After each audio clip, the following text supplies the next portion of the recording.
that level.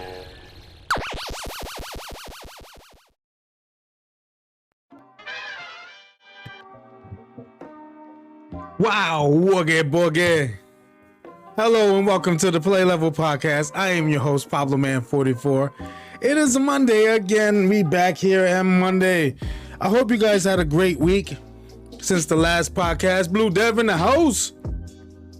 And if you didn't have a good week, if you're feeling a little glum, maybe down a little bit, melancholy, dare I say, melancholy, then you might want to go head over to my YouTube channel called The Dad Level, where I recently posted 2 new videos. Well, 3, but 2 specifically we'll talk about right now, really quick, very shortly, where we were playing, where it was myself.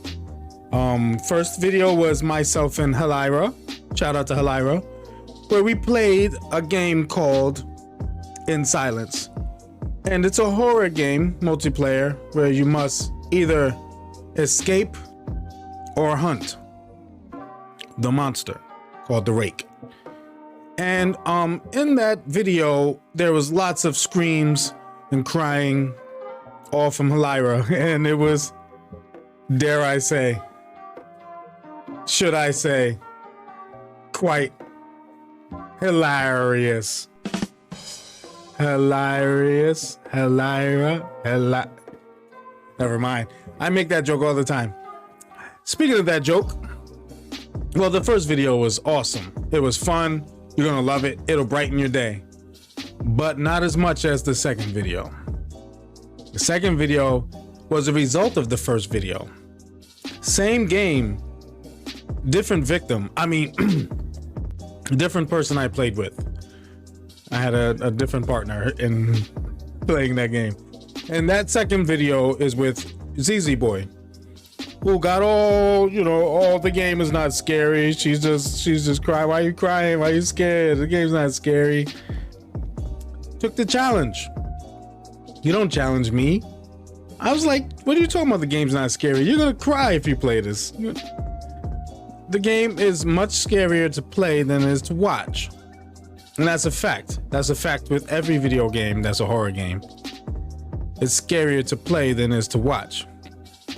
Now, when it's scary to watch, then you know it's crazy scary.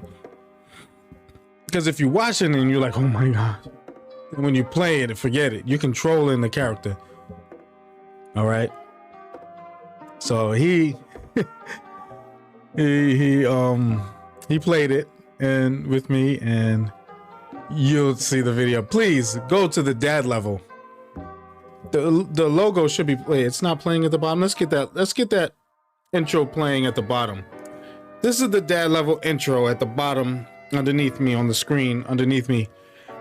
That's how you know it's that logo. That's how you know if you're in the right place. It is an amazing video. Vaughn, if you have not gone to the YouTube channel and seen the latest post, you're missing out on a treat, man. I tell you, there's a lesson to the kids, man. Just, stay in your place. Like, stop. Don't front. Like, don't fake the funk. Don't try to put on for nobody. Look, it's okay if a game is too intense for you. Okay? Don't act like you're too tough to, to be scared at stuff. I mean, come on. You will see the video. Please go watch the video. Please go watch the video. Anyway, here we are at the Play Level Podcast each and every Monday or Tuesday, sometimes Wednesdays. I hope never to get to Thursday. I won't say it won't happen. I won't say that it's impossible. But normally on Mondays, we come here, we nerd out about the latest in video games, TVs, streaming shows and movies and things like that. The reason why I haven't been talking about movies is because I've been steering clear of the Spider-Man stuff because I haven't seen the movie yet, because I have not gone to a movie theater to watch Eternals yet, and I'm not going to a movie theater to watch it. I will be waiting for Wednesday when it will be on Disney Plus. So Wednesday night I can watch it. I'm off Thursday, so I will be watching on Disney Plus. I will be watching that and enjoying that. And then I'll figure out the Spider-Man thing after that. I need to watch the stuff in order. That's the only reason I've been trying to steer clear from going into seeing about, you know, what's latest in movies and stuff. Because spoilers, man. People spoil stuff all the time. So I've been staying away from it. So I'm gonna stay away from it. And I still gotta watch Hawkeye. So maybe binge that as well. But nonetheless, we come here, we talk about video game stuff mostly. Because I'm a big gamer. I love games. I mean, I love movies. I love TV shows. You know, especially the ones about comic book stuff and video game stuff and things like that. I'm a sports guy. We watch basketball. We watch football. You know, not so much baseball. Not so much football lately either, because the Giants have sucked, and I'm a Giants fan. And the Yankees blew it. But my Bulls are #1 in the East, so I ain't even stressing. Kuna Matata. And you know, we were on a 9-game winning streak. We lost the game last night. I was upset, but Klay Thompson is back. So we do talk about sports stuff briefly. You know, anything newsworthy, anything that I find very interesting in the things that I enjoy, I will talk about it. Like I will always say, that remote that wirelessly charges from Wi-Fi. Like, how do you charge from Wi-Fi? That is so intriguing to me. I want to figure that one out. But yes, that's what we do here on Mondays. And that's the Play Level Podcast, man. And first things first, let's check in, you know? Of course, it's not going to work today. So we'll just... Why are you not working? Why are you not working? Well, today is a lovely day. You have a lot of stories. Before we get into our stories, as per usual... Like, where is it? As per usual, we will... Oh, it's connected now. And it didn't make my noise. There it goes. As per usual, we talk about how we're feeling today. We'll start with me. I'm feeling good. I'm feeling good. I'm feeling great. I am doing something with my church that I don't want to get into, because you know, it's not something to, you know, blab about, you know, to everybody and stuff, like, you know, because there's reasons for it, and there's things that aren't the purpose of it, you know. So I try not to talk too much about it, but we're doing it for up until the 28th, and I'm enjoying it so far. It is definitely a good thing, so no stress, no worries. And it's got me feeling good. Feeling great. It's a new year. Got a great, yeah. Got a great, you know, outlook on life. You know, got things going on. You know, I never stress. You know, a lot of people, they come up to me and they're like, dude, you know, why you always seem like nothing bothers you? Because I don't have time for stuff to actually bother me, yo. like stuff upsets me. I was just saying this earlier. Like, things upset me. I get frustrated like everybody else. I get angry like everybody else. But to let it get to me, I don't do that no more, man. Like, it's not my battle, man. I just give it to God. That's all.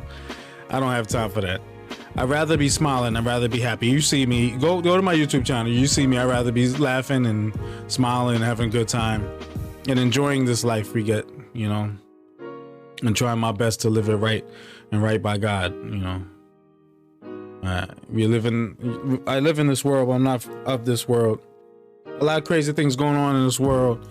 And, you know, I try to steer clear from a lot of stuff, you know.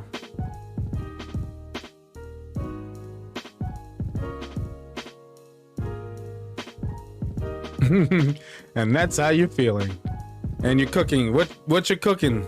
Brown rice and red kidney beans.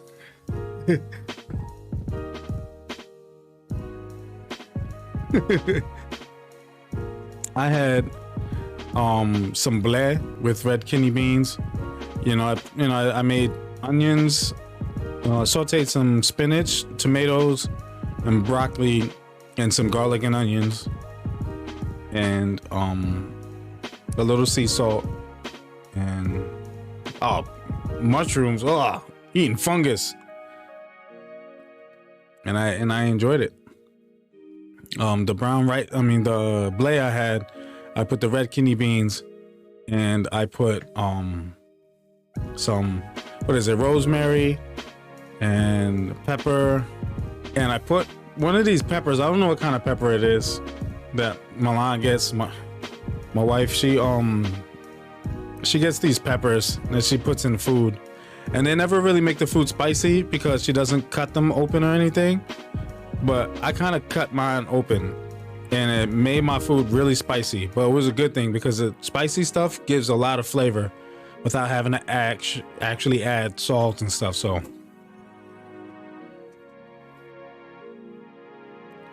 I'm good on that. I know a lot of other things that are good for your body and keep you healthy. I'm not eating fungus sometimes.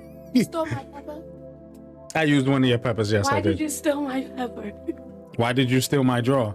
Are you going to be a part of the Play Level podcast? Because you don't play video games. You stole my interrupting. Pepper. I heard you. You're interrupting the PlayStation podcast, and you're not a PlayStation. Hey guys, when I take something of his, she always it's history. It is history. She always takes stuff of mine. Like, she ate the last of my food yesterday, and I told her not to. No, I did not. Yes, you did. It was gone. I took a little bit. You took what was left. No, I still left you some. No, you didn't.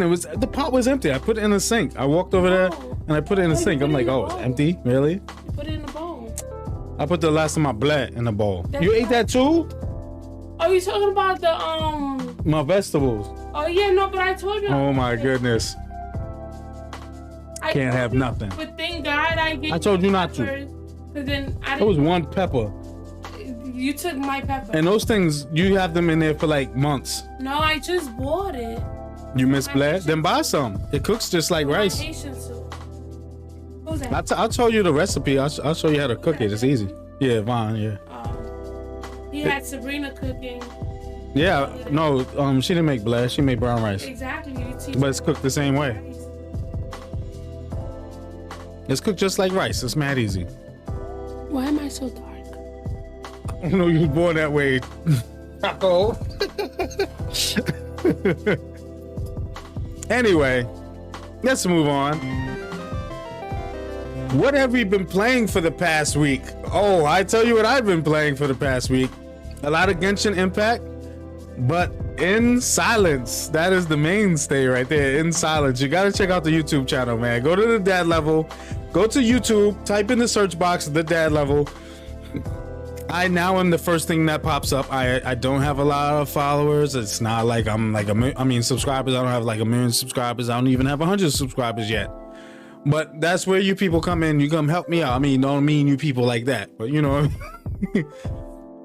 you know. But you have to check out the latest video. It is hilarious, man. I wish there was a way to get it out to like hundreds of thousands of people, because I think it'll make a lot of people laugh. It was fun, man. It was fun. You know, you get the kid who thinks, you know, oh, I can handle this, not scary, and then it just totally doesn't go well for them. It's funny to watch. Like it's, and I tell you, they gotta know me. If you know me, if you watch my channel, if you watch my my YouTube channel, you know, besides the Play Level podcast stuff that I put up there, I put the podcast up there. I have other videos and stuff. You know me, when I edit videos, anytime anybody does something, it doesn't matter what kind of video we doing. If somebody does something that's goofy or that makes me think of something funny, I'm gonna edit it that way. And he gave me gold. It was almost like he did it on purpose. You have to watch the video. Have you watched the video yet, Vaughn? The latest one?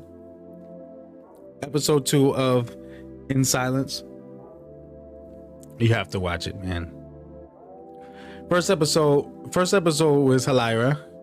Second episode, ZZ Boy. You have to watch it. I had so much fun doing that, man. And it was, like I said, it was almost like he was doing it on purpose. Like reacting to things the way he did. Because I was, you can't make it up unless he made it up. But yeah, but that's all I've been playing. I haven't played anything else. They got me leveling up in Genshin Impact because that's all they play and level up. I can't do. I mean, I got a whole podcast, a whole stream, a whole YouTube channel. I got to help the kids with their YouTube channel. I got a video I haven't edited for the kids with gingerbread houses, so it's gonna be out of the season, and we're gonna put a gingerbread house video up. But who cares? I got all this stuff, man. Like, and all they get to do is play some Genshin Impact and level up faster than me, and I gotta catch up. I want to play something else. I want to play some Spider-Man. I gotta finish Miles Morales. But yeah, that's what I've been playing. And you know, I don't even have to ask Blue Dev what he's been playing. 2K and Genshin and Fallout 4 probably. Maybe Skyrim. You know, the typical stuff. The usual suspects. Maybe a little GTA sprinkled in, you know. Maybe, you know. It's been like that for the past like decade. But same games almost. Different iteration of 2K. And Genshin is fairly new, but Skyrim, Fallout 4, GTA, those are mainstays. You started a My League in 2K? Oh. Okay. Okily dokily. I'm gonna play there's a lot, man, the backlog. I gotta start putting a dent in it. I gotta put, you said you might start Alan Wake tonight? Oh, if only you know, you had decided to, you know, live stream, you know. You do have the PlayStation camera, don't you? Don't you? Yeah, because you got PSVR. You do have the PlayStation camera. ZZ Boy streams with his PlayStation camera. You can stream it. Here live on Twitch. Blue Dev 1 playing Alan Wake tonight. But yeah.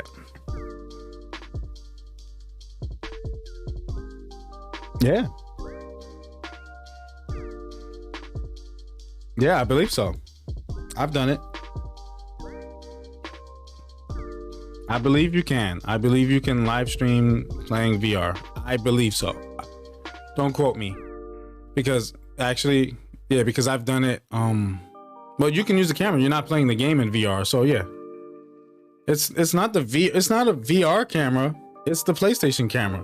So yeah. It's the same camera that the kids are using. When they live stream now, I bought them one for their PlayStation. I told them they're not touching mine. I still use mine. Mine is sitting right here because I use it for VR until the PSVR 2 comes out. Then I'll bring this camera up and put it on the PS4 Pro. Excuse me, upstairs. But yeah, you can live stream with your VR camera. Oh, but wait. I forget. You would have to do that on your you would have had to done that on your PS4 because you probably didn't go and get the send in for the connector for your PSVR to connect to your PS5. So yeah, you can't do it. Never mind. Never mind. Because, you know, you suck. Anyway, let's move on. Let's get into these stories of the day. We got quite a few stories. I always press that button. You know, I'm always pressing other buttons and I apologize. I don't really apologize. It happens. Yeah. It's fun actually when I press buttons sometimes. You never know which screen it's going to turn into. But let's see. What's the first story we have here today? Let's get into it. Let's see. We got... Boom. Miles Morales. Spider-Man Miles Morales December PS5 sales beat Call of Duty Vanguard. A new Call of Duty game would traditionally have really strong sales in the second month of its release. Despite this, the latest PlayStation Store downloads chart shows that Spider-Man Miles Morales, a launch title for the PS5 console, beat Call of Duty Vanguard for sales in the US during December. Still, both titles were beaten to the top spot of the charts in both the US, Canada, and Europe by another juggernaut. Among Us was the best-selling PS5 title in both Europe and the US and Canada. It was then followed by Spider-Man Miles Morales in the second spot, and Call of Duty Vanguard in third. Wow. So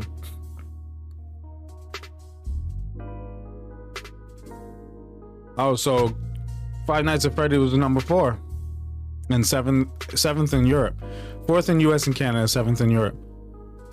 I mean, I expected Among Us to make a splash because everybody's been waiting for Among Us on console. You know, a lot of people probably never played Among Us because they don't have PCs and maybe don't want to play video games, play games on their phone. So they probably never played Among Us, and they've been waiting to, and now it's on PlayStation. So people jumped on it. It's crazy. It's not even an expensive title, and it was the best selling. Is it by units or by sales? Because that's a ridiculous number. If it's by sales and not by units, then that's crazy. I think it's by units though. I think that's what they're counting. But yeah, Call of Duty Vanguard, man, you're a dusty 3rd place. Call of Duty got to do better. Sorry, Activision. Get it together, buddies. Next story. Let's move on. Sony wants you to stop sucking at PS5 games with new patent. If you've ever struggled to figure out just exactly why you're not doing well in a video game, you're in luck. Sony recently filed a new coaching patent that aims to train players in the video game they are playing. Specifically, the patent describes graphical overlays, audio cues, and instant replays that users can access during gameplay, which may help PS5 gamers improve their skills. How the Sony PS5 patent could work? While all of the above isn't necessarily groundbreaking, the patent does mention some more unique features. Notably, the program will decide to offer advice automatically based on past user performance. The patent states, the method includes identifying a gameplay event during gameplay by a user. The gameplay event is tagged as falling below a skill threshold. The method further includes generating a recording for a window of time for the gameplay even and processing game telemetry. That's a word I've never seen before. It would be from the recording of the gameplay event, not an afro. But simply, if a player dies while playing the game would offer advice and special features to help. One example, similar to a kill cam in games like Call of Duty, would allow players to watch a recording of their death in game to identify points of improvement. Additionally, the patent shows that the game may offer tips such as jump now or start building a wall now during certain parts of the replay. Why would you say start building a wall now? Stop talking about Fortnite. Fortnite's garbage. Yeah, I said it. I say it all the time here on the Play Level podcast, and I don't care how y'all feel about it. During certain parts of the replay. Fortunately, Sony also notes that users can choose whether or not they want to use the coaching program. The file patent doesn't necessarily mean we'll be getting the coaching features anytime soon, though. Sony has previously filed some odd patents for mobile gaming peripherals. Others, like the PS5 faceplate patent, have later become real products. In other news, it was recently revealed that Drive Club 2 isn't being planned, though its developer is working on a new non-racing game. Death Stranding Director's Cut is also reportedly heading to PC, with it set to look even better than its PS5 counterpart. We'll see. I mean, it better look good. It better look better on a $4,000 rig than it does on a $400 console. If it doesn't, you're spending your money wrong, guys. Just letting you know that. Just letting you know that. Next story. PS5 and PS4 Discord integration likely coming soon. And I cannot wait, because when I'm playing with people who don't have a PlayStation, I'm playing a game that's cross-platform or whatever, and they don't have a PlayStation, we have to go onto Discord to chat with them. And in doing that, I then have to, turn on my computer to do that, and also have to run my gameplay through my computer, which takes the quality of the visuals down. Just like when I live stream games from the PS5 games, because I don't have a 4K capture card because my motherboard on my computer did not allow it. So this would be great for those times where, I'm just playing games with friends and I want to, we want to play with some people who are on PC and we want to chat with them and they can't be in the PlayStation chat. So they hop on Discord. So it says it looks like it'll be arriving soon. As spotted by Discord data miner and Reddit user Jenkins JT, a PlayStation Network icon can be found alongside icons for other social networks in the connection section of the Discord beta, suggesting the update could be soon heading to the main Discord client. When is it releasing? Sony already announced they will be partnering with Discord in early 2022. Details on what the integration will do are thin on the ground, although further data mining has revealed script for enabling PlayStation users to display the game they're playing on their Discord profile. Sony Interactive Entertainment CEO Jim Ryan had earlier said they wish to bring the Discord and PlayStation experiences closer together on console and mobile starting early next year, allowing friends, groups, and communities to hang out, have fun, and communicate more easily while playing games together. See? It's exactly what we wanted for. Many console owners believe the upcoming integration is the reason for the removal of the communities feature on PlayStation 4 in March 2021. That could be true. That's actually a good thing to think about. The connection section allows players to link their Discord profile to several other social networks. The PlayStation Network icon will sit alongside options to connect to Battle.net, Facebook, GitHub, Reddit, Spotify, Steam, Twitch, Twitter, Xbox, and YouTube. So far, the icon only appears in files that are currently unused in the Discord beta, but its existence certainly suggests the integration is on schedule for early 2022. Let's get this one. Let's prepare ourselves for this one. In other news, I have to press it for this one. Even though it's on the same page, this is other news. Recent sales figures have revealed the PlayStation 5 console has sold 10 times more units than the Xbox Series X/X in Japan. In fact, the PS4 console also outsold Microsoft's latest offering. Elsewhere, the second piece of premium DLC for Far Cry 2, 10 times. In Xbox, nobody wants you in Japan. So suck it, Xbox.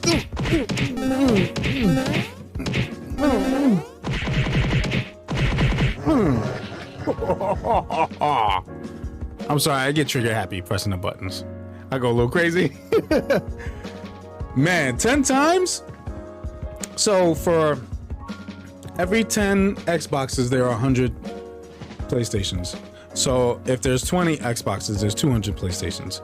If there's 100 Xboxes, there's 1,000 PlayStations. Just sit on that one for a while. That's what she said. If there's 10,000 Xboxes, there's 100,000 PlayStations. If there's 100,000 Xboxes, there's 1 million PlayStations. If there's 200,000 Xboxes, there's 2 million PlayStations. Even the PlayStation 4 outsold them. That is sad, son. People are still buying more PS4s than Xbox Series X/S in Japan. You're not gonna infiltrate. Sorry. Oh, cause of Game Pass. Game Pass is jack. You wait and see. Oh, you're already probably seeing. You don't got much to play. Oh, we get day one games. What if it's a game you don't want to play? You're paying for the service for a bunch of games that you don't want to play. There are people who are not getting a console and relying on that, and they don't get every game. If they get every game, you're paying monthly service to play all these games. Once you finish the game, you have no console, and you're still paying every month, and you don't. What if they don't have games that you want to play for a while?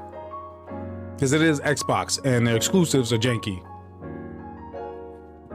I'm just saying.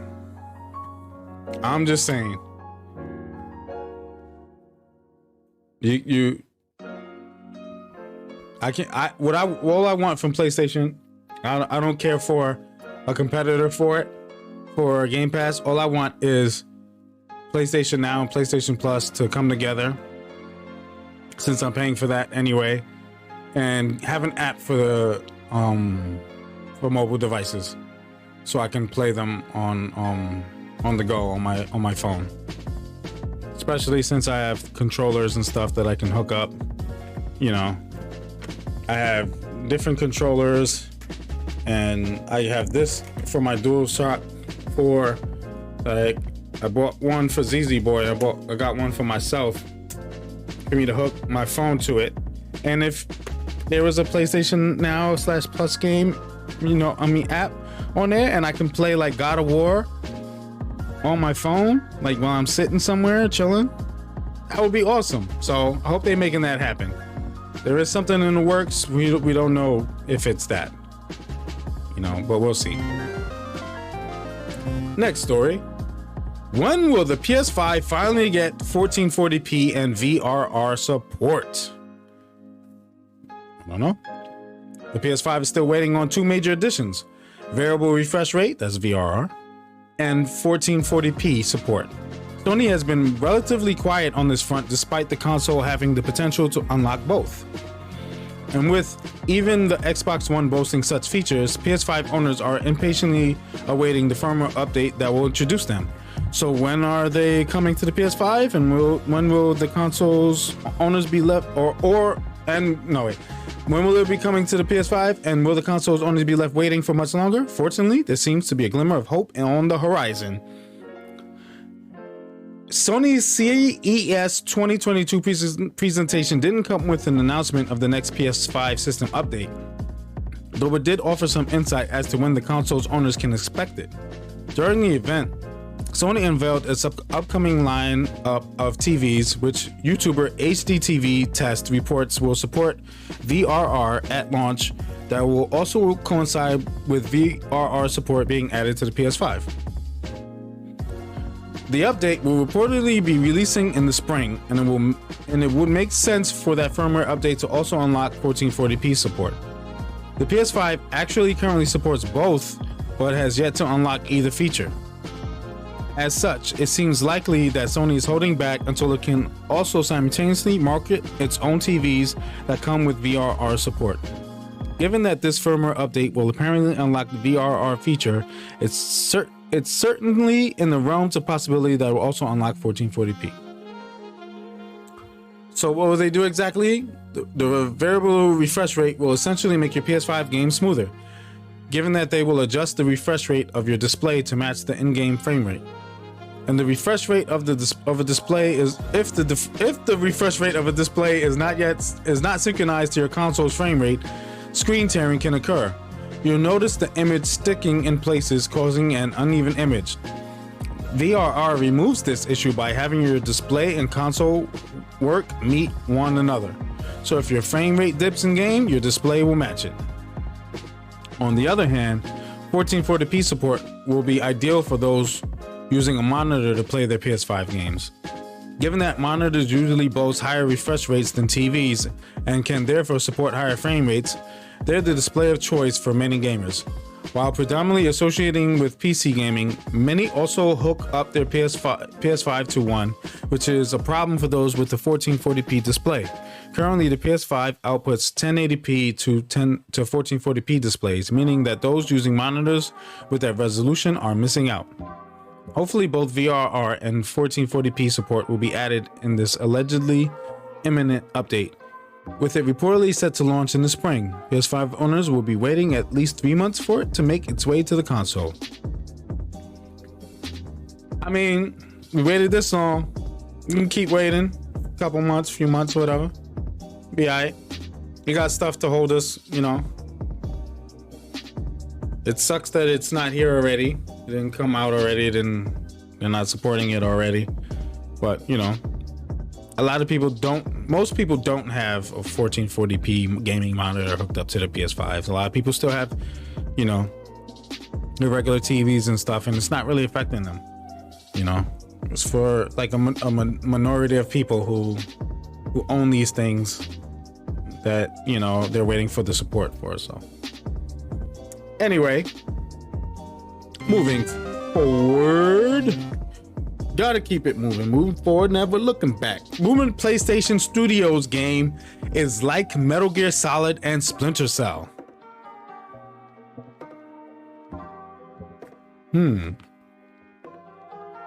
Now,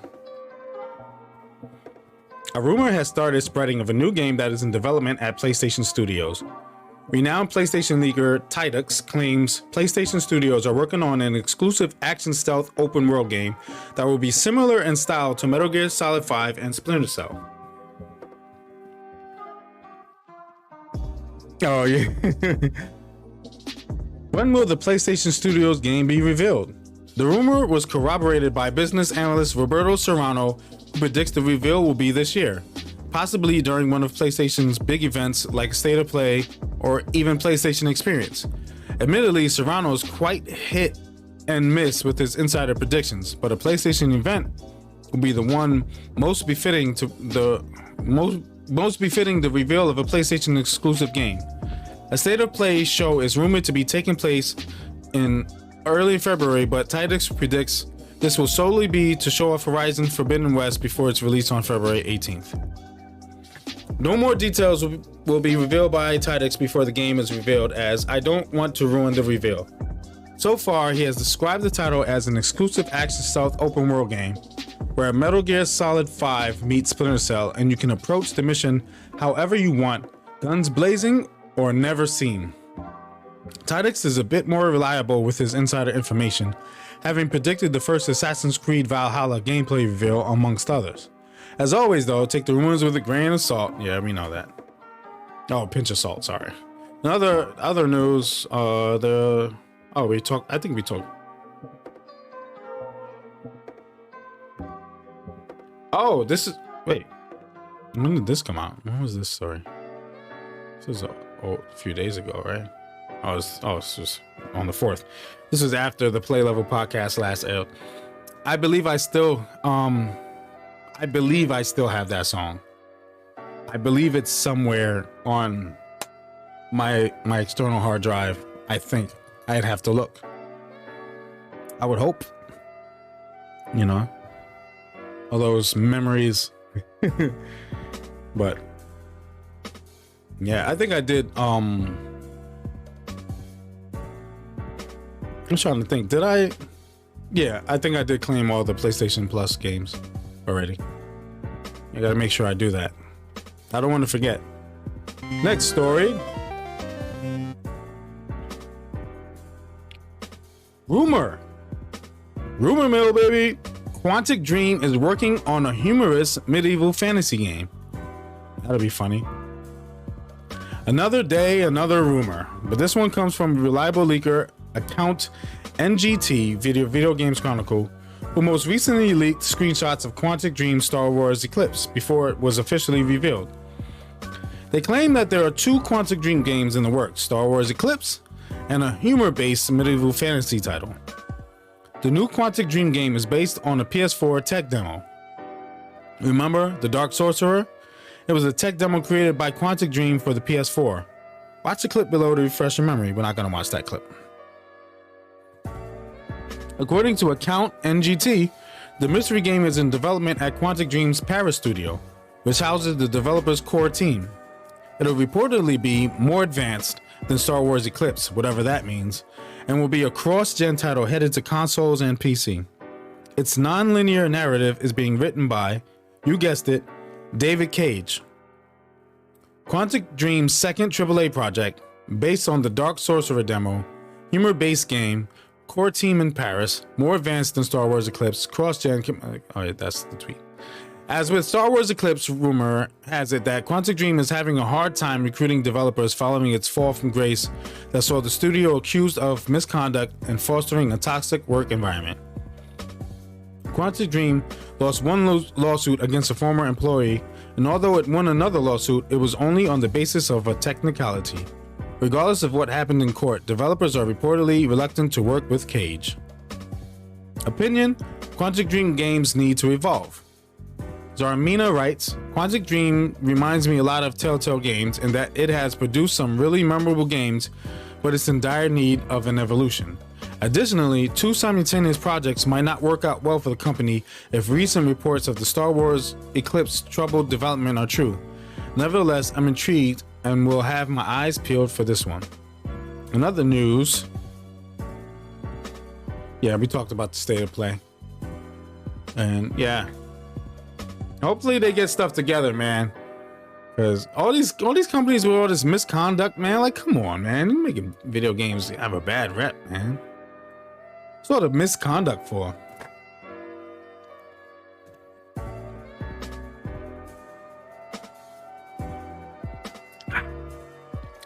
Drinking lots of water. I need to put a bigger dent in that. I'm halfway through it, but I should have been done with it already. But I'll be up for a while, so I'll finish it. It'll be finished before the night's over. No question. But yeah, man, I'm tired of all these companies having all these issues, man, especially ones whose games I like Quantic Dream. So come on, people, get it together and get these games working on. It sounds like a very interesting game. It'll probably be fun. And it's like these little we had the windows open and the screen door open and let in all these little tiny little flying annoying bugs. And it keeps flying on my arm. It's getting annoying to me. It's making me itch. I get itchy when that happens. Anyway, next story. And it's hot in here too. Rumor, next PS4 and PS5 state of play set for February. We talked about that just a second ago. Let's see. So someone here, Tom Henderson, he's saying that it's going to be in February, yeah, which somebody else just said that. Account NGT. Ooh, NGT removed their tweet. Henderson claims that the upcoming state of play could potentially be a big event, but he can't confirm or deny anything. Bethesda's timed PS5 exclusive Ghostwire Tokyo could potentially be one of the games that'll be featured at the event, as the developer has a press event planned for later this month. Interestingly, Ghostwire Tokyo recently received its first age rating, indicating that we may get a release date soon. The Shinji Mikami title previously suffered delays due to the ongoing pandemic. Here it goes again. Zarmina writes, I never get my hopes up when it comes to state of play events, but it's about time we saw something fresh. Sony continues to boast about dozens of new IP that it has in development and its growing list of PlayStation studios, but so far we haven't seen much of anything. Actually, that's not true. Ghostwire Tokyo's release date is welcome, but I sincerely hope that it won't be the only highlight of the event. Of course it won't. It says From Software is reportedly working on an Armored Core 6. I never played any of the Armored Core games. I don't know if they were good or not. I don't know. I don't even know. I think those are like mech games, something like that. If I'm not mistaken. Could be. What makes me can't upload a video? You said what? I'm trying to upload a video on TikTok, but I can't load it. It says it wants to drive. What can make that happen?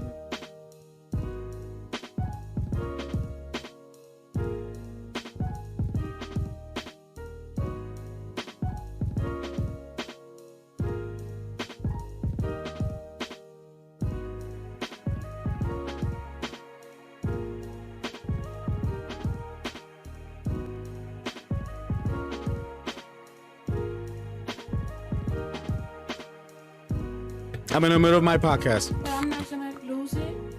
I don't know. Just don't. It went to the drive. But then I don't know. I don't. You're saying stuff and I don't have it in front of me to tell you. Should I wait or bring it? Wait. Gosh. Next story.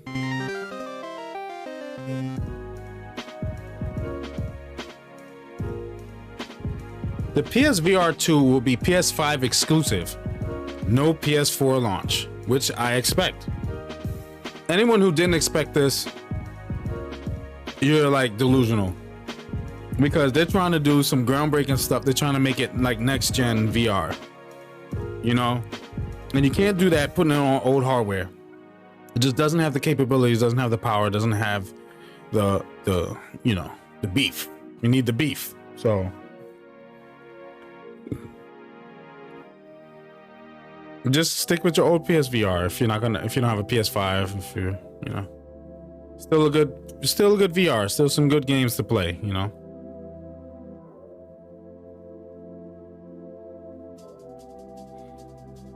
Let me see. Let's read some.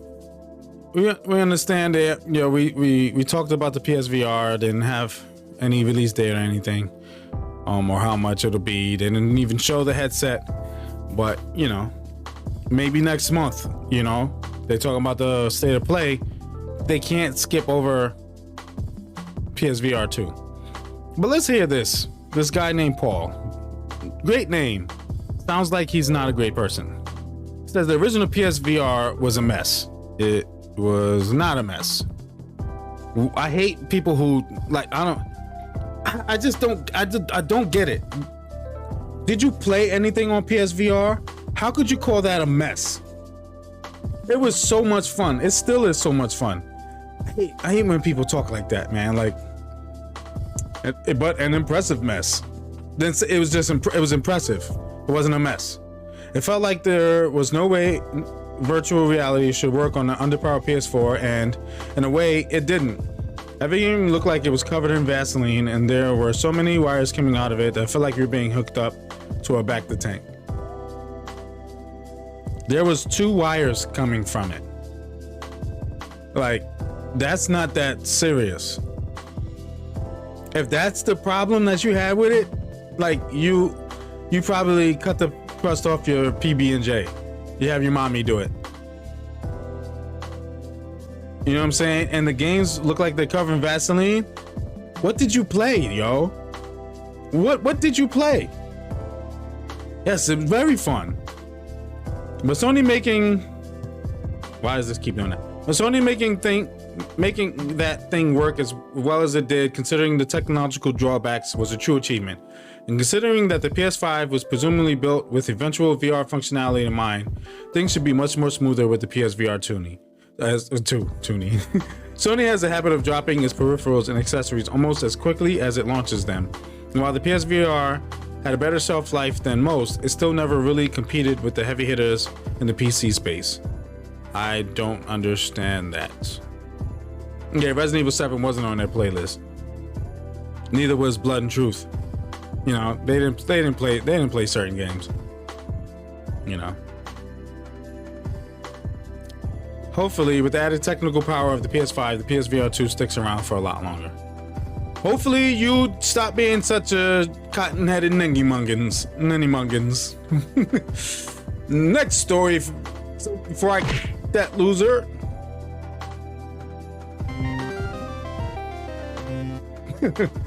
Sony won't confirm or deny PSVR 2 backwards compatibility. Sony revealed a truckload of information about PSVR 2 for the PlayStation 5 at CES 2022, but one key detail was missing from the presentation: the possibility of PSVR 2 backwards compatibility with Ps4 VR games.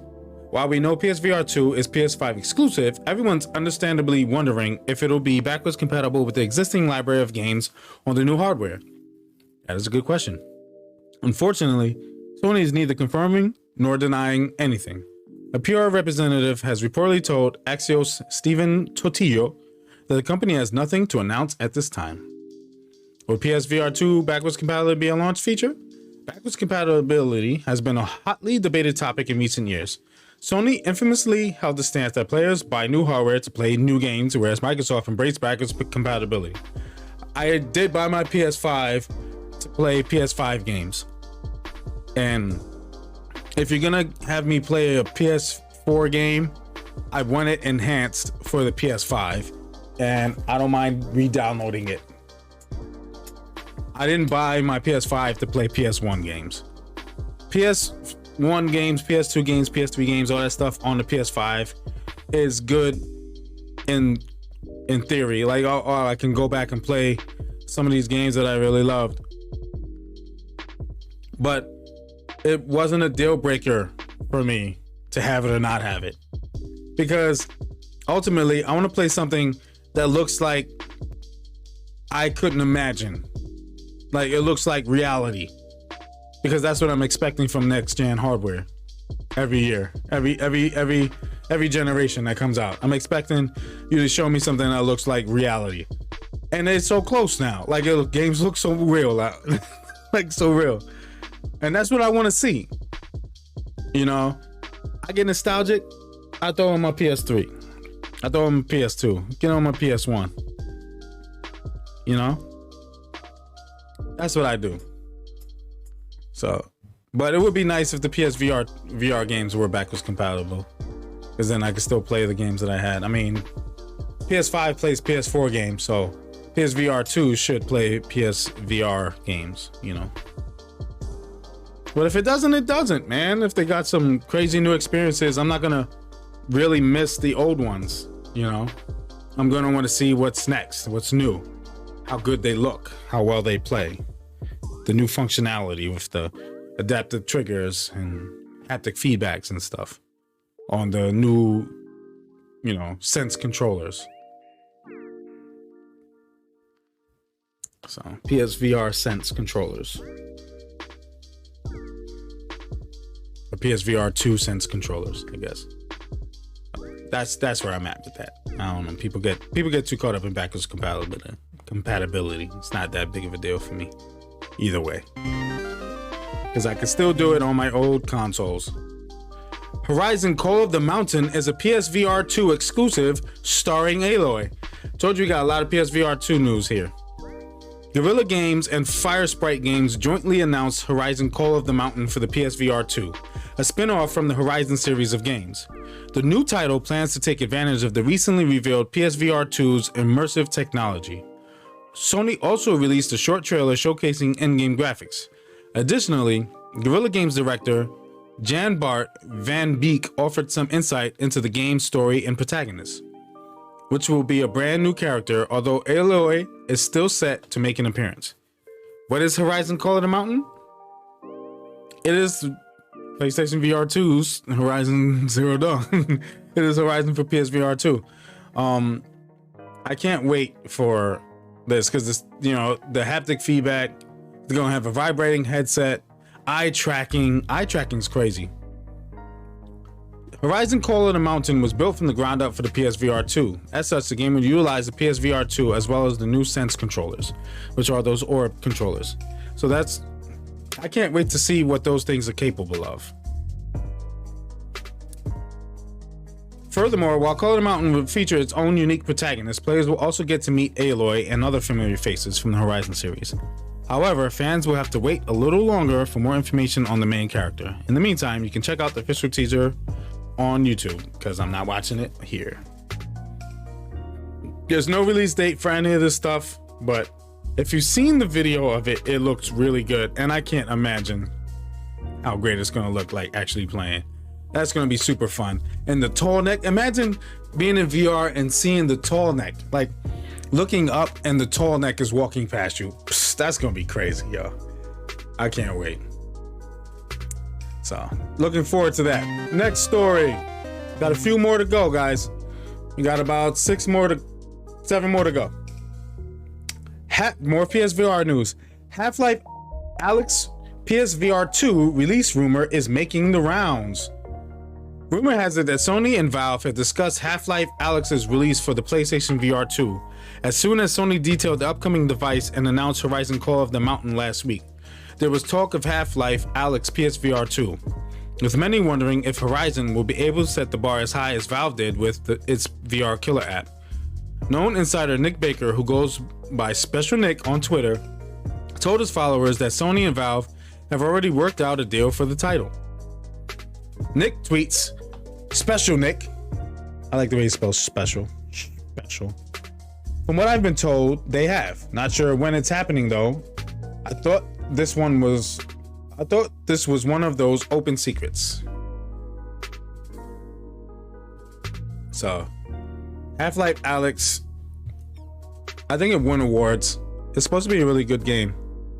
I don't know much about it. I don't have VR, you know. So I'm looking.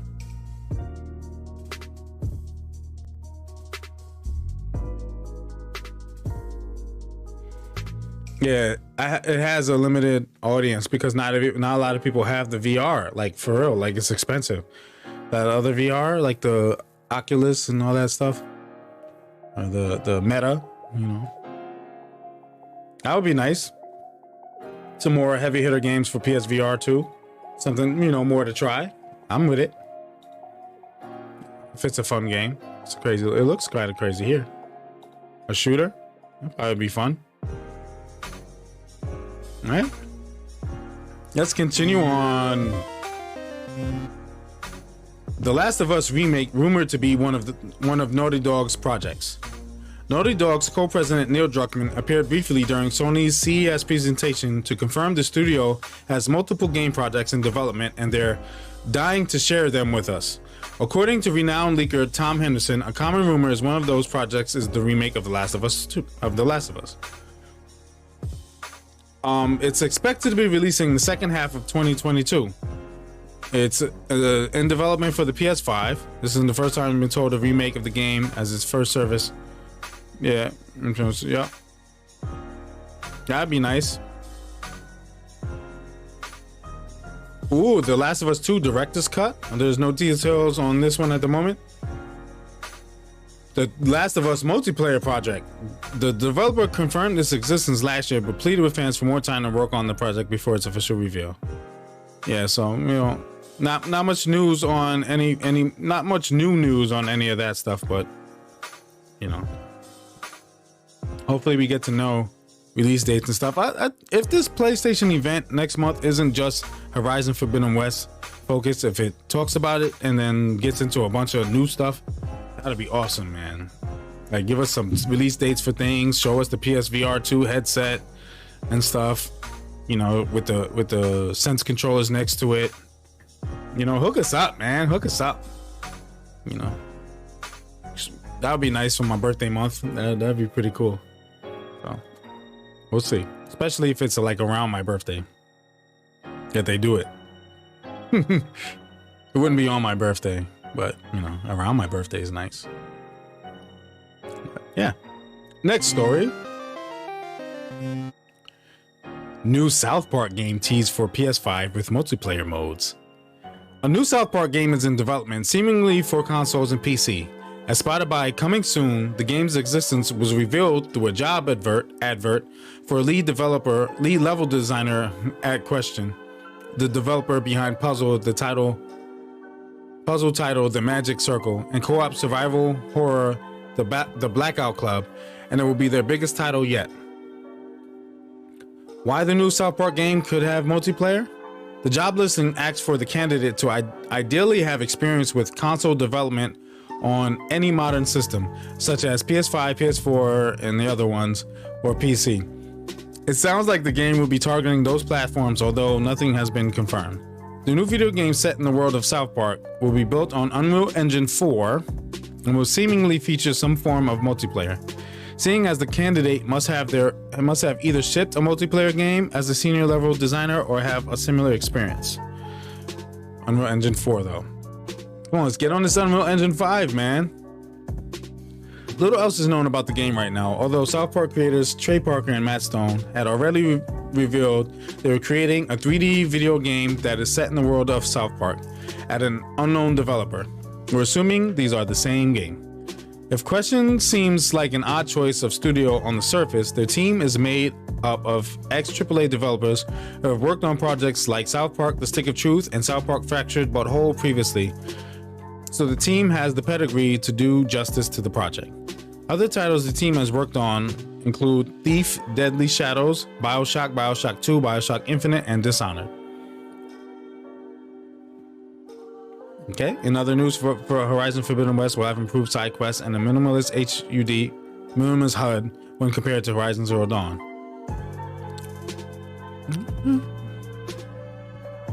The HUD didn't bother me, but you know, if they clean it up and make it look nicer, who's complaining, you know? Next story. I'm being eaten up by this stupid bug. There may be more, because one just hit me in my forehead and one in my ankle. I'm not feeling things. This is actually happening. Dying Light 2 full completion will take 500 hours. That's half of Skyrim completion for one part of Skyrim.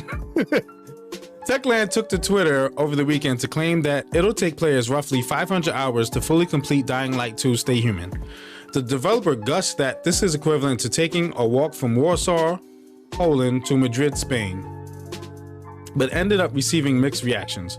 While some players welcomed Dying Light 2's length, others said it discouraged them from purchasing the game. To fully complete Dying Light 2 Stay Human, you'll need at least 500 hours, almost as long as it would take to walk from Warsaw to Madrid. That's a lot. How long will the campaign take?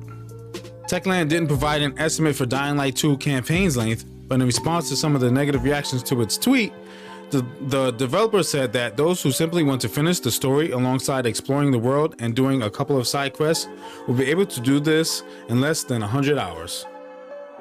500 hours is related to maxing out the game, finishing all the quests, endings, and exploring every part of the world, but a regular player should finish the story plus side quests and do quite a lot of exploring in less than 100 hours, so don't worry, Techland wrote in a subsequent tweet. Opinion: Dying Light 2 length isn't exactly a selling point. Zarmina writes, the obsession with making games lengthier than ever before has resulted in a lot of studios prioritizing quantity over quality in recent years, and it seriously needs to stop. Hundreds of hours sounds like an overkill for those of us pressed for time, and this kind of length is especially an automatic nah. Here's hoping that those who do jump into Dying Light 2 find the completionist run worth their time. It better be that good. I don't mind putting a lot of time in this game. I don't. As long as it's that good. What I don't want is for them to stray far away from what made the first one really good and do too much of what I'm seeing in this picture here that you see below, of player versus, you know, like human versus human, like, you know, living person versus living person. I want to fight, I want to kill zombies. I don't want it to be too focused on these guys.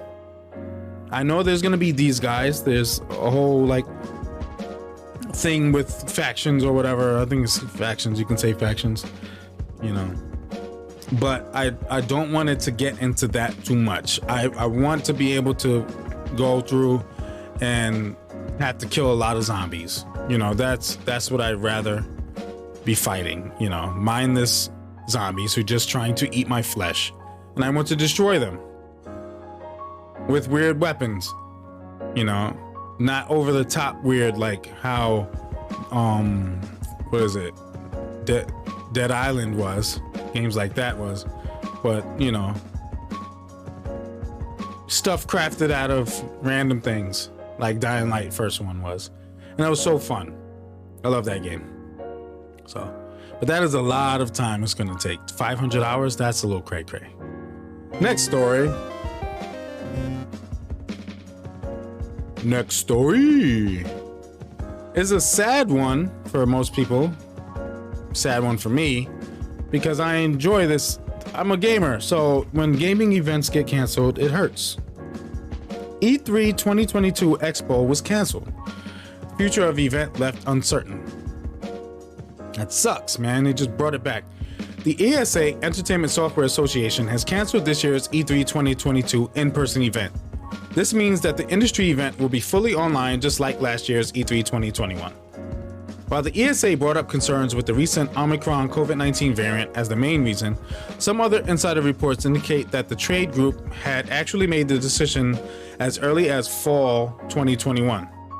E3 2022 Expo is canceled, so what's next? Of course, when considering the increase in coronavirus cases in the US, the decision to cancel such a large-scale physical event like E3 2022 is understandable. However, as reported by IGN, several anonymous insider sources say that they actually decided to quietly cancel an in-person event, back in November. This is backed by the fact that E3 2022 did not even appear on the Los Angeles Convention Center's 2022 calendar. In the past, the ESA would typically book spots at the location at least a year in advance. E3 has had a rocky history for some time now, and the global pandemic has only made things worse. From the leak that revealed the personal information of over 2,000 journalists and attendees in 2019, to the departure of show host Jeff Keighley and creative directors I Am 8-Bit, the list goes on.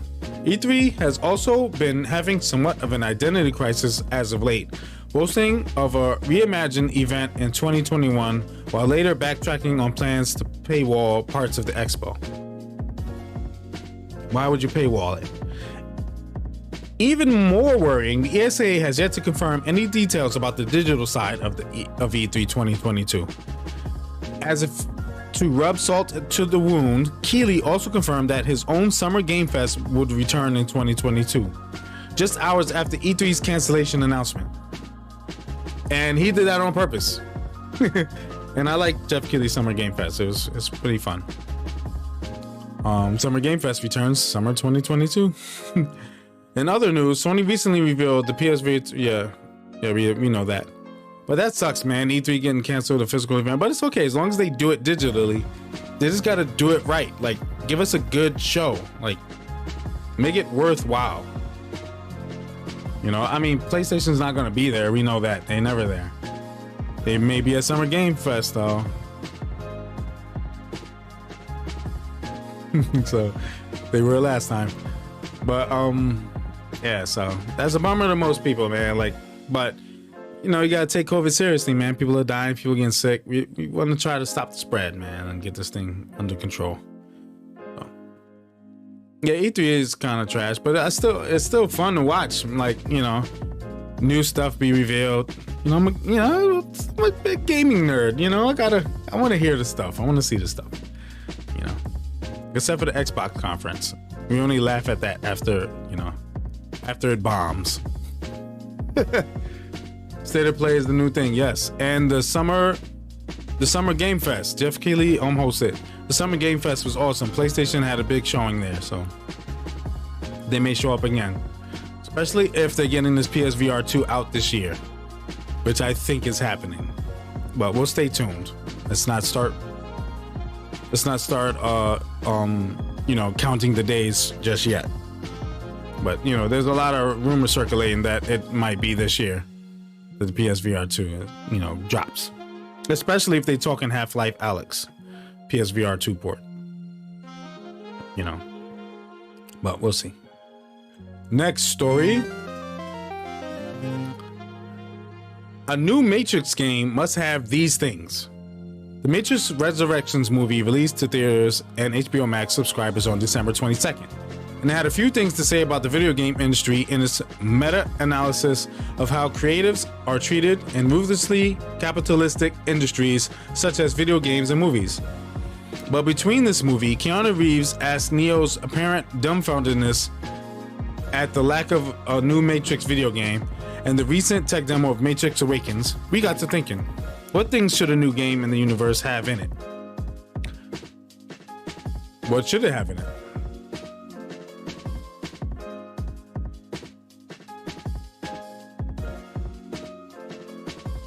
The Matrix Online.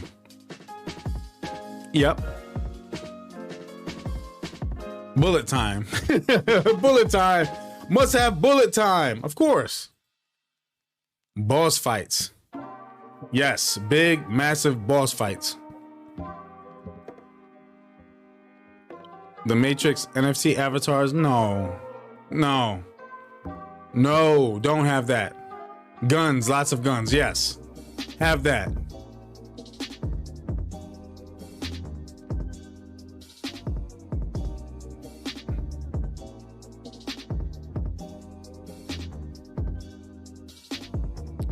I still know Kung Fu. As tough as it might be to mix gunplay with Kung Fu, it would have to be in the game as centered around these two things as the Matrix. The MMO went about this in a decent way, requiring opponents to use hand-to-hand combat only once a certain mode of combat was entered. Getting enough distance between your enemies will allow you to use weapons again.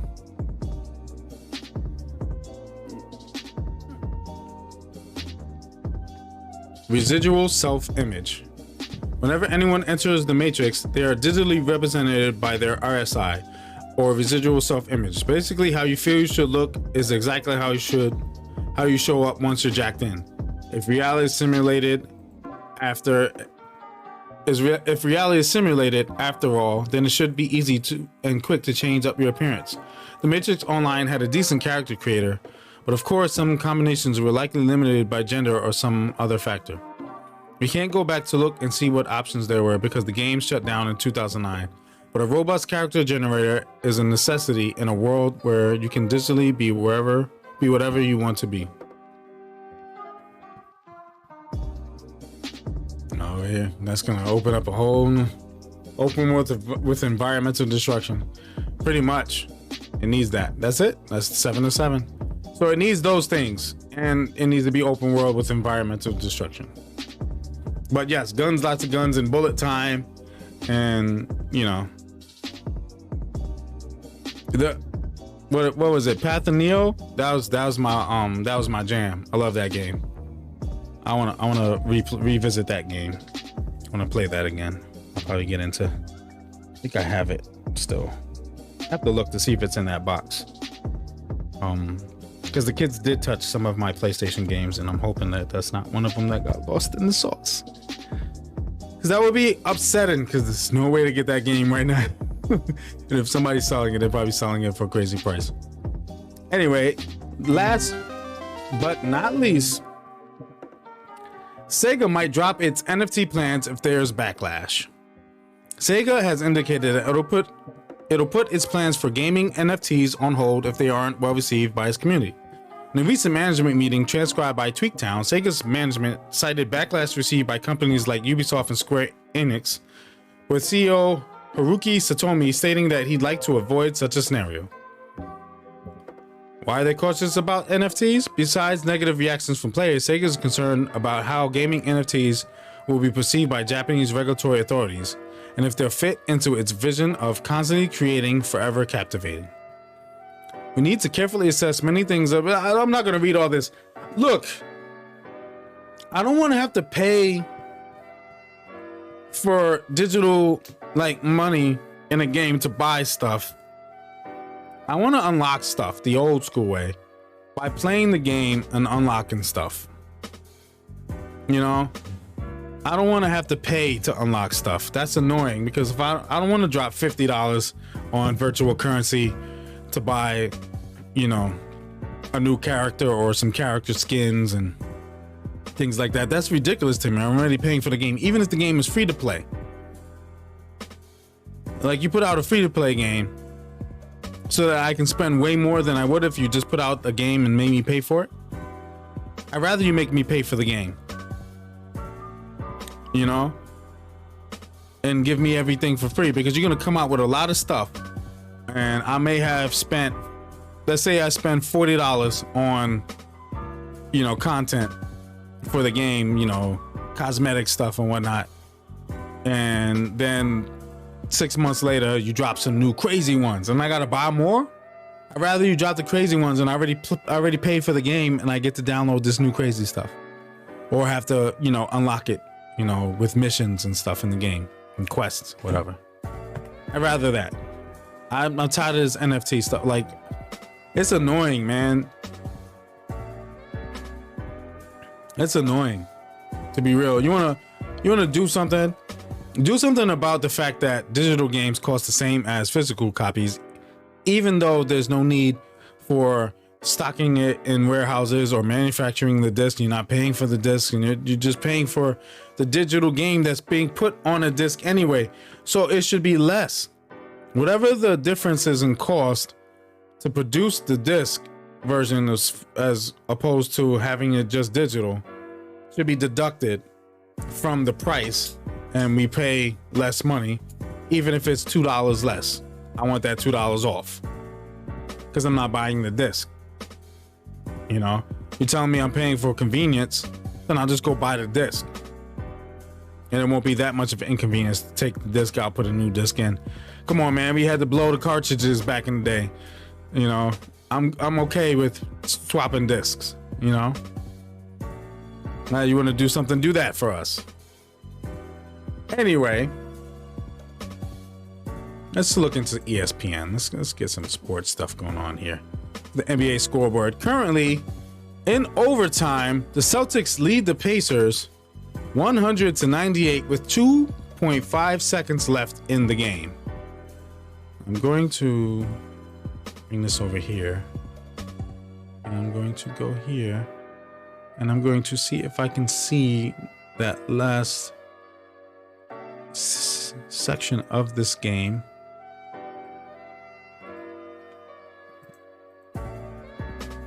Because I would love to see.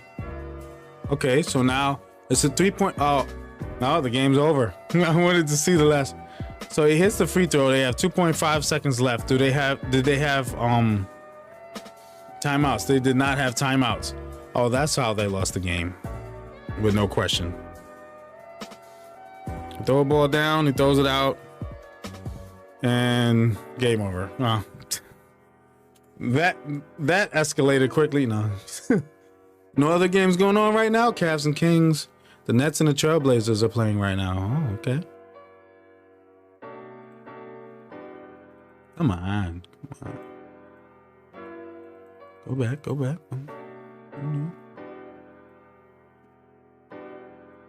Portland and Brooklyn.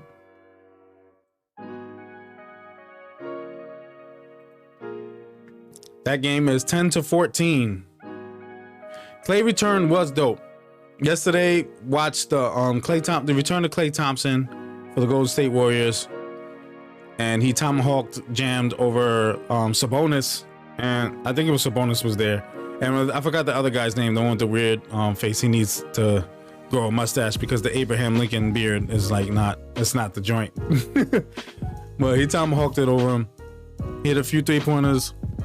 It was fun. It was fun to watch his return, man. He hasn't played in a couple of years, and it was always exciting to watch the Splash Brothers. I tell people, man, that's the only team I'm afraid of in the NBA right now as far as being in the playoffs and playing against. Like, seriously.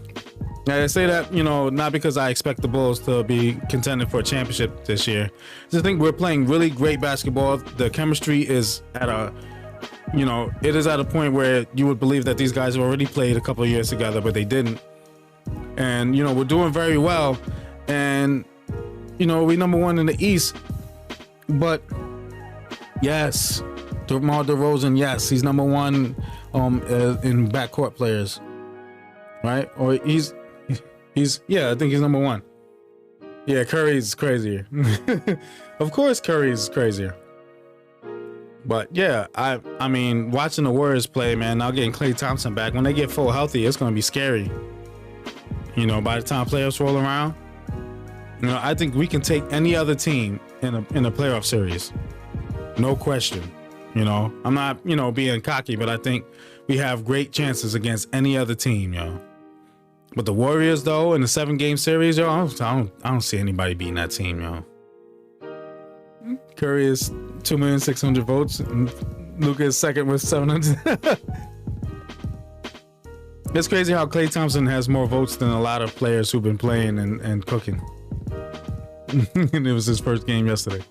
But that's funny. But yeah, I like those standings. Let's look at those standings. Makes me smile. The Chicago Bulls are number one in the East at 26-11. The Brooklyn Nets are 2 with 25-13, and the Heat are 3 with 25-15. with the Milwaukee Bucks trailing 26-17, and the Philadelphia 76ers after them are 23-16. The Cavs are 22-18. The Raptors are 20-17, and the Hornets are 22-19. If the playoff started today, it'd be the Bulls versus Hornets, Nets versus Raptors, Heat and Cavs, Bucks and Sixers. That's in the East. In the West, the Warriors are top spot, 30-9, tied with the Phoenix Suns, but they did beat them 2 out of the three games they played. So the Warriors have that matchup, locked up. They have that win. So if they end up with the same record, the Warriors will take the #1 spot over them. They're at 30-9. Suns are 30-9. Jazz are 28-13. Grizzlies 28-14. Mavericks 22-18. Nuggets 20-18. The Lakers are back in the playoff picture, 21-20. The Timberwolves at 20-20, and the Clippers are 20-21. They're right there. And then the next team would be the Blazers, and they're far behind. They're 4 games behind that. So, but that 7, 8, 9 spot, is up for grabs. Portland just gotta, these other teams gotta get it together. They're too far behind, But it's crazy to see that the Clippers are not in the playoff picture right now, and neither is Portland. But with Portland, we kind of understand. But with the Clippers, but no Kawhi. He's been out, so it's cray. Craziest thing is seeing how the Warriors are 30-9. They were 20-9 without Klay Thompson. The thing just keeps flying at me. It's annoying. That's I don't know if the craziest thing for me is seeing the Cleveland Cavaliers in the 6th spot at 22-18. Yeah, the Warriors were 29-9 without Klay Thompson. That's crazy. Oh, Kyrie's playing. I guess they don't have restrictions in Portland for vaccinated, unvaccinated. I know Chicago does, so he won't be playing in Chicago either. I know when I go next month, it's getting close. This is the 10th. I go there on the 2nd. I will be traveling to Chicago February 2nd, and I cannot wait. I'll be there from the 2nd to the 7th. The game I'm watching is on the 6th. I'll be spending my birthday in Chicago. I'm bringing my laptop so that I can definitely watch Groundhog Day. I don't know if they'll be showing it somewhere like on cable TV in the motel or whatever, but I'm definitely going to use my my laptop to watch it. I'm going to bring some wires, like my HDMI cable to plug my laptop to the TV. I'm going to bring the HDMI cable to plug my phone into the TV as well, just in case, Who knows? And I'm gonna bring my controller, bring one of these, and a DualSense. I'm gonna be ready. I'm gonna be ready for anything. I'm gonna make sure I have my whole thing set up for remote play. Because if the internet is good, I'm gonna bring Ethernet cable, just in case there's an Ethernet connection in the room. Because I've been to a hotel that had one, and that was awesome. It made playing, remote play so much better because I wasn't running on the janky, Wi-Fi. Wi-Fi is unreliable, especially if you're not having high speed, internet. And plus, with as many people in a hotel, the bandwidth would be limited. So, so I'm looking forward to that. But I can't wait, man. February is coming. It's coming soon. It's gonna be my 40th birthday, man. I'm gonna be spending it in Chicago watching a Bulls game. Hotel Wi-Fi is a myth. Yeah, man. This one hotel though, they had I forgot which hotel it was though. I think it was the one in West Virginia though. I'm trying to think when we went to Holy Convocation in West Virginia. I think that was the one that had the Ethernet cable. So I had my PSVR TV, my PlayStation Vita TV with me, and I plugged that, via Ethernet, and it was like working really good. The internet was really good. So hopefully, you know, it's not like the motel's internet here when we stayed in the motel, because that I'd rather go back in the day with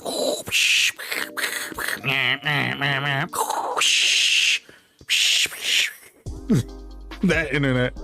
Rather have dial-up. Dial-up was faster than that Hope Motel internet. They probably had dial-up. They probably had the 1991 version of dial-up. But yeah, this is concluding the Play Level podcast. It's hot in here. This little, I can't describe the little bugs. Like when I kill them, they look kind of like fruit flies, but they're not. They're flatter and they're kind of triangular. It's a weird bug, man. Florida has some weird little bugs. It just keeps flying around and it keeps hitting me in my leg, my face, my arms, my neck. It doesn't know what to do. I got all this light pointing at me, so I'm going to turn off all these lights and I'm going to go relax. I have work in the morning, but not super early, so I do have time to, you know, do other things. I have to go help the wife with her TikTok situation, and hopefully that's not a TikTok situation. You know what I'm saying? Ew. I know. I'm sorry. I apologize. I don't. I love my dad jokes. So anyway, I'm Pablo Man 44. Thank you for tuning in to the Play Level podcast. Thank you once again, Blue Death, for tuning in, hanging out, and nerding out over here. Yeah, her video of Halira's birthday, and we went to Applebee's. I was like, I want some buffalo wings. It was right on time, yo. It was like 2 days before the fast. It's like, okay. Had my leftovers the next day, and then the next day, you know. But yeah, man, I'm out of here. It's hot. I'm sweating. Even though the AC is on, it gets hot with all these lights. I have 3 lights. 1, 2, 3. And they're pointed at me, so it gets hot in here, and I'm on a leather seat, so that doesn't help either. I need a spatula, some Kool-Aid. But tomorrow, Halira streams. Don't know what she's going to be playing. She's probably going to play Genshin, because she's probably going to be too scared to play another horror game, but you know, whatever. Wednesday I'll be back. We'll be playing some backlog games. I don't know what I'm going to play. We'll figure it out. You know, we ended up playing on Friday. Actually ended up playing on Wednesday and Friday, the horror game. So we'll see. We'll see what happens. We'll see what happens. Let's see what we do, man. I got to get my backlog fixed. You know, I got to get that up to date. You know. Yeah, make sure you go to my YouTube channel, to the Dad Level. Go on YouTube, go in the search box, type in the Dad Level. The logo you will see in a second. Let's get this so you can see the logo. You'll see this logo appear, the Dad Level logo appear, and you click on that. Make sure you hit the subscribe button and the likes on all the videos, and watch as many as you can. Yeah, I want to watch Eternals on Wednesday, right? It's Wednesday. Yeah, Wednesday comes on Disney Plus, so I'm definitely watching that. But definitely go to my YouTube channel on the Dad Level and watch the latest videos, especially the most recent one. The 2 of them, there's 2 episodes of In Silence. They're both... Watch the first one first. And if you haven't watched the one on Phobia, St. Dymphna Hotel, that's another good one. But that one was just me. The other 2, the first episode of In Silence is me and Halira, and the second one is me and ZZ Boy. Watch them in order, because the funnier one is saving the best for last. You are definitely going to enjoy it, so make sure you check out both. All right, I'm Pablo Man 44. I'm signing out. Make sure y'all hug somebody, show somebody some love. You know, do something that makes you happy, makes you smile. As long as it's something legal, not hurting nobody, something that's right, nothing crazy. Don't be out here doing foolishness, and don't get mad at other people for living life different than yours. You know, that's their journey, that's their problem. You know, we try to help each other, we try to show love to each other, and sometimes that just means keeping your opinions and your views to yourself, you know, and not pushing it on other people, because too many people pushing stuff on other people. Too many agendas out here being pushed, and people forgetting that other people don't think the same way, don't believe the same stuff and stuff. You know, I don't push the Bible on anybody. you know, and I'm not supposed to. I just let my light shine. I encourage people as best as I can and as much as I can. And I will hope and I pray that people will find their way to Christ. But if they don't, you know, that's on them. That's not on me. I'm not going to get mad. I'm not going to try to push them. I'm not going to treat them any different. I'm not going to disown anyone, you know. So I just want everybody to have that same kind of mindset, you know.